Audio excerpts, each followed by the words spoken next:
नाज़रीन अस्सलाम वालेकुम। खबरनामे में आपका खैर मकदम है। सबसे पहले नजर डालते हैं सुर्खियों पर।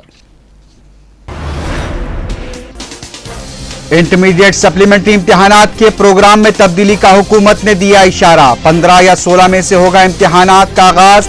1 में फीस दाखिल करने की आखिरी तारीख।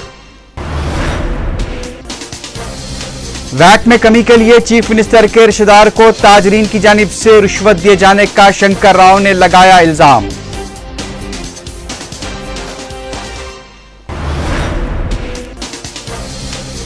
तेलंगाना पर बीजेपी का दोहरा मौक़िफ़ बेनकाब। लोकसभा में एहतजाज के दौरान खामोश तमाशा देखने का कांग्रेसी अरकान पार्लियामेंट ने लगाया इल्जाम। बोफोर्स मामले पर लोकसभा राज्यसभा में अपोजिशन का एहतजाज। कार्रवाई में खलल, मामले की दोबारा तहकीकात का मुतालबा।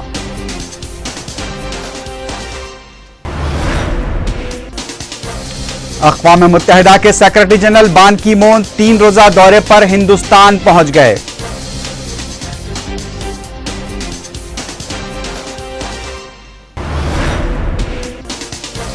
पाकिस्तान के वजीर आजम यूसुफ रजा गिलानी तौहीन अदालत के मुकदमे में कसूरवार करार दिए गए। 30 सेकंड अदालत में खड़े रहने की दी गई सजा।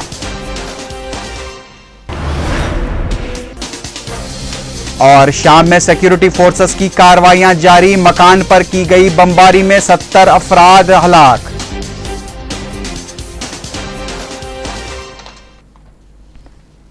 सुर्खियां आपने देखी, अब देखते हैं क्या है आज की अहम इलाकाई खबरें।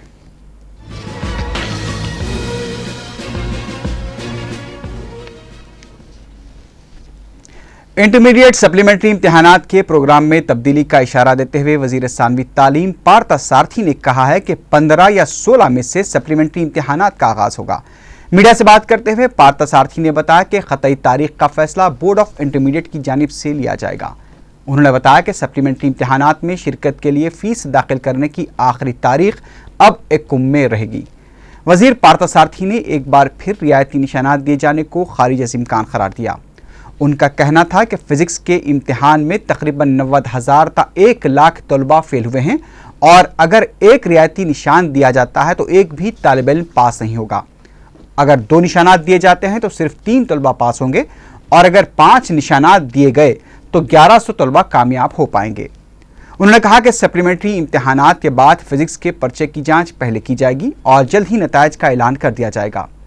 इससे पहले आज वजीर सानवी तालीम पार्थ सारथी ने बोर्ड ऑफ इंटरमीडिएट के अहदेदारों के साथ इजलास मुनक्किद करते हुए सप्लीमेंट्री इम्तिहानात की तारीख से मुताल्लिक़ तबादला ख्याल किया। पता चला है कि पार्थ सारथी ने वजीर आला किरण कुमार रेड्डी से भी इस मसले पर बातचीत की है। ऑलरेडी बिल्ट इन गा మరి एवरेज 35% వచ్చేటట్టు పాస్ అయితే చాలని చెప్పేసి ఆల్రెడీ నిబంధనలు ఉన్నాయి। ఏదైనా ఒక సబ్జెక్ట్లో తక్కువైనా కూడా 18 మార్కులకు కూడా పాస్ అయ్యే విధానాన్ని ఇప్పుడు బోర్డ్ ఆఫ్ ఇంటర్మీడియట్ అవలంబిస్తా ఉంది। అంటే grace marks already built in గా మరి ప్రభుత్వం మన బోర్డ్ ఆఫ్ ఇంటర్మీడియట్ అమలు చేస్తుంది కాబట్టి ప్రస్తుతం గ్రేస్ మార్క్స్ కలిపే ఆలోచన ప్రభుత్వానికి లేదు। అంతేకాకుండా साबिक वजीर शंकर राव ने इल्जाम लगाया है कि वैट में कमी के लिए चित्तूर के बास ताजरीन ने चीफ मिनिस्टर के रिश्तेदार को रिश्वत दी है। मीडिया से बात करते हुए शंकर राव ने इस वाक़े की सीबीआई तहकीकात का मुतालबा किया। उन्होंने कहा कि चीफ मिनिस्टर के आबाई जिले चित्तूर में संदल की लकड़ी की स्मगलिंग बड़े पैमाने पर जारी है और इसमें कौन मुलव्विस है इसके हक़ाइक़ को सामने लाया जाना चाहिए। చేసేసి క్లోజింగ్ సేల్స్ ఈ విధంగా ఒకే తీరుగా రోజు పేపర్ తీయగానే మీడియా ఎలక్ట్రానిక్ చూసినా ప్రింట్ మీడియా చూసినా కోర్టుల అబ్జర్వేషన్ కూడా ఈ విధంగా చూస్తూ ఉంటే రాబోయే కాలంలో పట ప్రభుత్వానికి దేవుడు ఎరుగని పార్టీకి గడ్డు కాలం అనే విధంగా Congress traditional vote bank Congress అభిమానులు కాంగ్రెస్ కార్యకర్తలు బాధను వ్యక్తం చేస్తా ఉన్నారు। నిన్న మొన్న మీడియాలో లేబర్ మినిస్టర్ దానం నాగేందర్ గారు కూడా వారి బాధను వ్యక్తం చేయడము మళ్ళా ముఖ్యమంత్రి గారు పిలిచి ఏదో సంజాంచిండ్లు చేసిండ్లు అనేది ఈ విధంగా బాగుండదు। అంతకుముందు ఎర్రచంద్రం అంటే ఎవరికి తెలియదు। ఈ మధ్యన రోజు 2 కోట్ల పట్టుబడ్డది 50 లక్షల పట్టుబడ్డది 1 కోటి రూపాయలు పట్టుబడ్డది అని రోజు వస్తా ఉన్నది కదా। దాని వెనకాల ఎవరు ఉన్నది అనేది దాని విషయంలో నేను కోర్టు వ్యవహారంలో ఇప్పుడు ఉన్నత కేసు. तेलंगाना के कांग्रेसी अरकान पार्लियामेंट ने बीजेपी पर तेलंगाना पर दोहरा मौक़िफ़ इख्तियार करने का इल्ज़ाम आयद किया है। दिल्ली में मीडिया से बात करते हुए अरकान पार्लियामेंट पूनम प्रभाकर और एम जगन्नाथम ने कहा कि लोकसभा में जब तेलंगाना के कांग्रेसी अरकान पार्लियामेंट एहतजाज कर रहे थे उस वक्त बीजेपी अरकान ने उनकी तायद नहीं की। उन्होंने ये भी कहा कि तेलंगाना अरकान पार्लियामेंट की मुअत्तली पर कायदे अपोजिशन सुषमा स्वराज ने भी खामोशी इख्तियार कर ली थी। వ్యతిరేకించాల్సిన అవసరం ఉండే దీనికి ఏం జవాబు చెప్తాడు కిషన్ రెడ్డి గారు కానీ బీజేపీ నాయకత్వం కానీ అని అడుగుతా ఉన్నాం. లోక్సభలో వాళ్ళ నాయకురాలు ప్రతిపక్ష నాయకురాలు తెలంగాణ గురించి చిత్తశుద్ధి ఉన్నట్టు మరి మాట్లాడుతుంది, స్పీచ్లు ఇస్తూ ఉంది. ఒక పక్కనేమో మేము తెలంగాణ గురించి పోరాడుతుంటే మా సపక్షం మీద అధికార పార్టీ మీద మీ సభ్యులే చూడ అల్లరి చేస్తున్నారంటూ.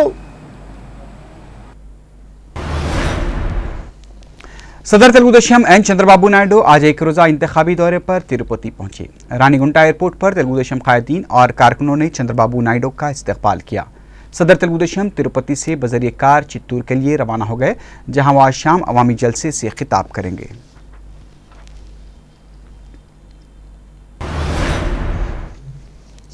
सदर पीसीसी बी सत्यनारायण ने विजयनगरम में प्रजापथम प्रोग्राम में हिस्सा लेते हुए कहा है कि रात के औकात में बरकी कटौती नहीं की जाएगी। इस मौके पर बी सत्यनारायण ने कहा कि प्रजापथम प्रोग्राम के दौरान अवामी मसाइल की यकसोई की जा रही है। उन्होंने कहा कि हुकूमत अवामी मसाइल की यकसोई के लिए संजीदा इक़दाम भी कर रही है।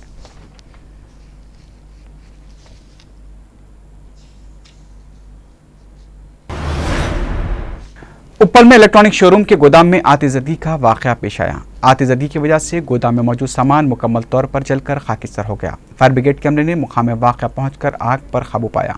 इस वाक़े में 2 करोड़ रुपए के नुकसान का अंदाजा लगाया जा रहा है। पुलिस ने केस दर्ज करते हुए तहकीकात का आगाज कर दिया है।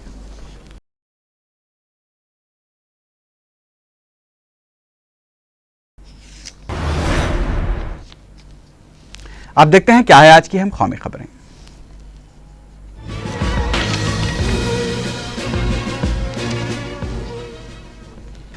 पार्लियामेंट के दोनों ऐवानों में आज बोफोर्स मसले पर अपोजिशन के एहतजाज और हंगामाराई के बाद कार्रवाई में खलल पड़ा। वक्फे सिफर के दौरान बोफोर्स का मसला उठाते हुए बीजेपी के रुकन जसवंत सिंह ने कहा कि हथियार तो सही मंगवाए गए थे, लेकिन उसके लिए तरीक़ेकार का गलत इस्तेमाल किया गया है और कांग्रेस के अलावा जिस किसी ने इसके लिए रकम अदा की है, उन्होंने कहा कि अगर इस तरीके को खत्म नहीं किया गया तो इस जहर फैलता रहेगा और इससे महकमे दिफा की नेक नामी भी मुतासिर होगी।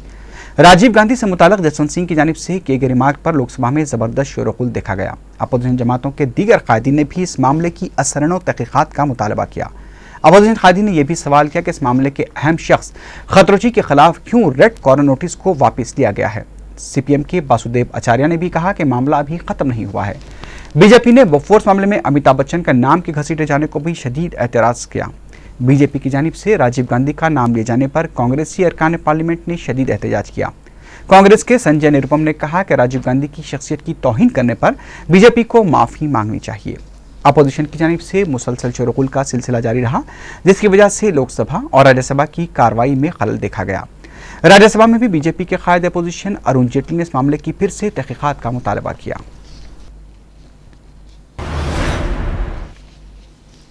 अक़वाम मुत्तहिदा के सेक्रेटरी जनरल बान की मून 3 रोज़ा दौरे पर दिल्ली पहुंच गए हैं। अपने 3 रोज़ा दौरे के दौरान बान की मून जुमे को वज़ीर-ए-आज़म डॉक्टर मनमोहन सिंह के अलावा मरकजी वज़ीर ख़ारजा SM कृष्णा से भी मुलाकात करेंगे। जुमेरात को बान की मून ग़ुलाम नबी आज़ाद के साथ मुलाकात करेंगे। हफ्ते को अक़वाम मुत्तहिदा के सेक्रेटरी जनरल मुंबई के लिए रवाना होंगे, जहाँ वो मुक़ामी क़ायदीन के अलावा दीगर अहम शख्सियतों से मुलाकात करेंगे। बान की मून अपने दौरे के दौरान जामिया मिल्लिया इस्लामिया की एजाज़ी डिग्री भी हासिल करेंगे।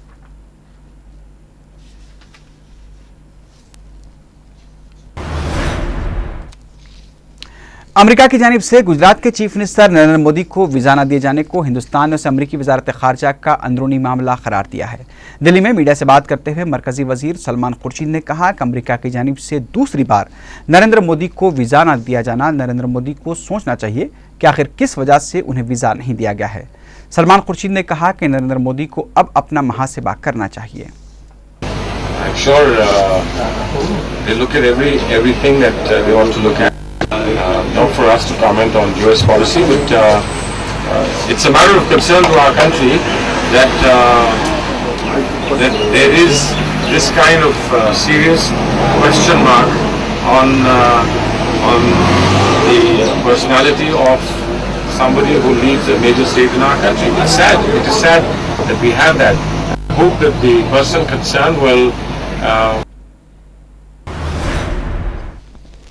उड़ीसा में मावोइस्टों की जानिब से यरगमाल बनाए गए रुकन असम्बली जीना हिकाका को 32 दिनों के बाद रिहा कर दिया गया। आज सुबह रुकन असम्बली जीना हिकाका को बालीपेटा के पास मसालहतकार रंजन पटनायक की मौजूदगी में उनकी अहलिया कौशल्या के हवाले किया गया। रिहाई के बाद जीना हिकाका का उनके हामियों की जानिब से ज़बरदस्त इस्तकबाल किया गया। भुवनेश्वर रवानगी से कबल रुकन असम्बली का तिब्बी मुआयना करवाया गया। बेजू जनता दल ने रुकन असम्बली जीना हिकाका की रिहाई का खैर मकदम किया है। मावोइस्टों की जानिब से रिहाई के बाद इस्तीफा देने की शर्त से मुताल्लिक पूछे गए सवाल पर जीना हिकाका ने कोई भी वाज़ेह जवाब नहीं दिया। ताहम उन्होंने कहा कि अवामी अदालत ने जो फैसला किया है वो उसकी पाबंदी करेंगे।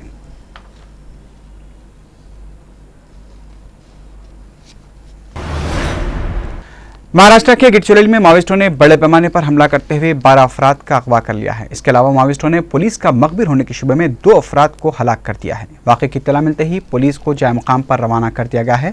पुलिस ने इलाके की नाकाबंदी करते हुए तहकीकात का आगाज कर दिया है।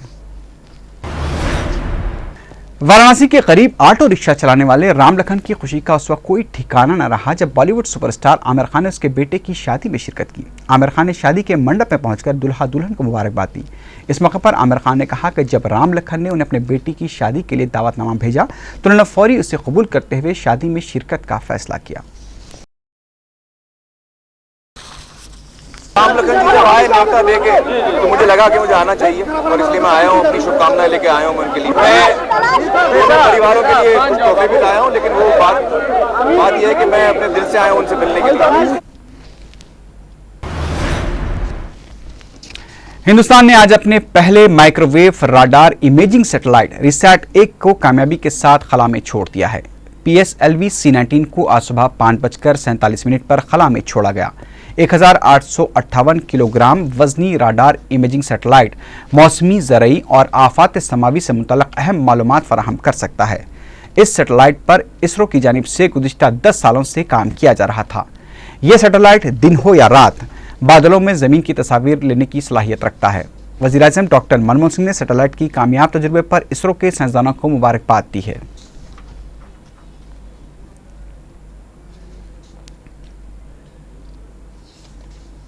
C-19 very precisely injected the RISAT-1 as we indicated. We were targeting for an orbit of 480 kilometers plus or minus 20 kilometers. And our initial data shows we have achieved an orbit with 470 to 480 kilometers. And in the next 3 days, that is 26, 27. अब देखते हैं क्या है आज की हम बैनुल-अक़वामी खबरें।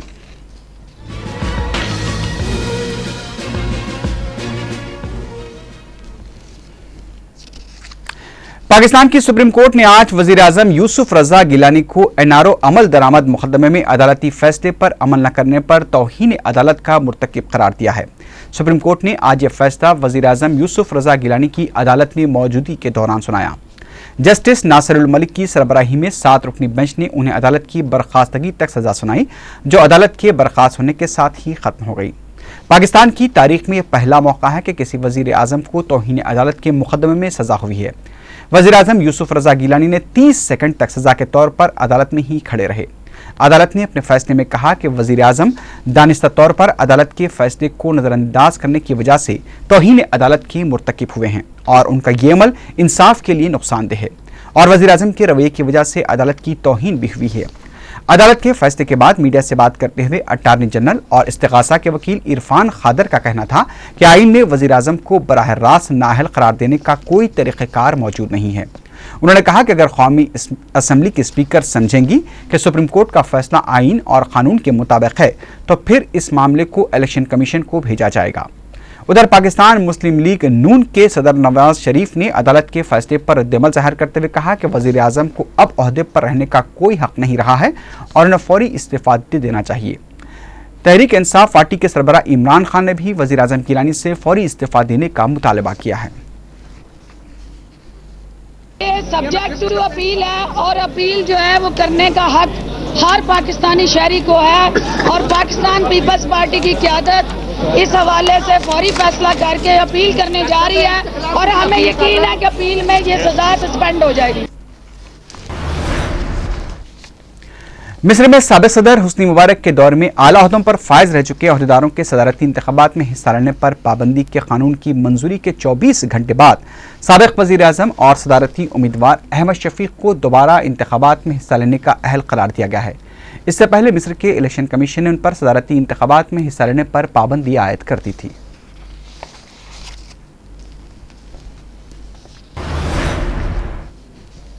अक़वाम मुत्तहिदा के मुबस्सिरीन की मौजूदगी के बावजूद शाम में सिक्योरिटी फोर्सेस का क्रैकडाउन जारी है। ताज़ा तरीन इत्तलात के मुताबिक शहर हामा में सिक्योरिटी फोर्सेस की जानिब से किए गए हमले में 70 अफराद हलाक हो गए हैं। अपोजिशन कारकुनों का कहना है कि मकान को धमाके से उड़ाया गया है, जबकि शामी हुकूमत का कहना है कि मकान में मुसल्लह दहशतगर्द ग्रुपों ने बम तैयार करने वाली फैक्ट्री कायम कर रखी थी। शाम के सरकारी मीडिया ने बताया कि इस हमले में सिर्फ 16 अफराद ही हलाक हुए हैं। उधर फ्रांस ने शाम को इंतबाह देते हुए कहा है कि अगर बशर अल असद 5 मई तक अमन मंसूबे पर अमल नहीं करेंगे तो बाब 7 के तहत कार्रवाई की जाएगी। फ्रांस का कहना था कि वो दुनिया की दूसरी बड़ी ताकतों के साथ अक़वाम मुत्तहिदा के चार्टर के बाब हफ्तुम के मुताबिक फौजी ताकत को बरूए कार लाने पर गौर कर रहा है। उधर अक़वाम मुत्तहिदा के खुसूसी मंदूब कोफी अन्नान ने शाम की सूरत हाल को मायूस कुन करार दिया है। उन्होंने सिक्योरिटी फोर्सेस के हाथों शहरियों की हलाकतों पर शामी हुकूमत को इंतबाह भी दिया है।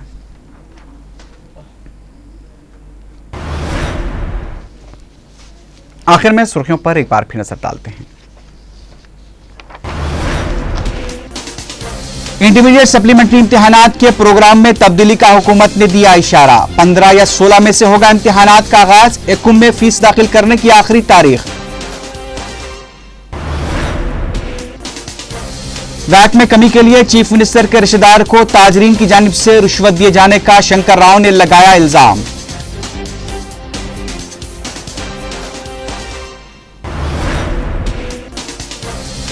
तेलंगाना पर बीजेपी का दोहरा मौक़िफ़ बेनकाब। लोकसभा में एहतजाज के दौरान खामोश तमाशा देखने का कांग्रेसी अरकान पार्लियामेंट ने लगाया इल्जाम।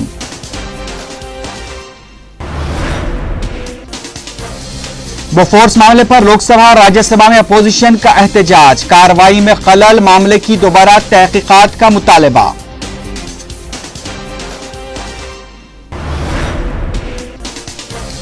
अक़वाम मुत्तहिदा के सेक्रेटरी जनरल बान की मून 3 रोजा दौरे पर हिंदुस्तान पहुंच गए।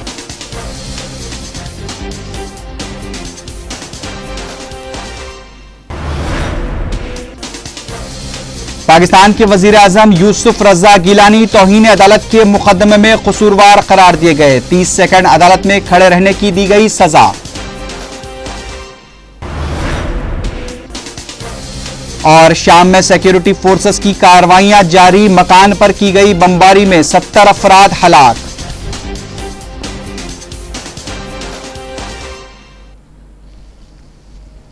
इसी के साथ ही खबरनामा अख्ताम को पहुंचा। अल्लाह हाफिज।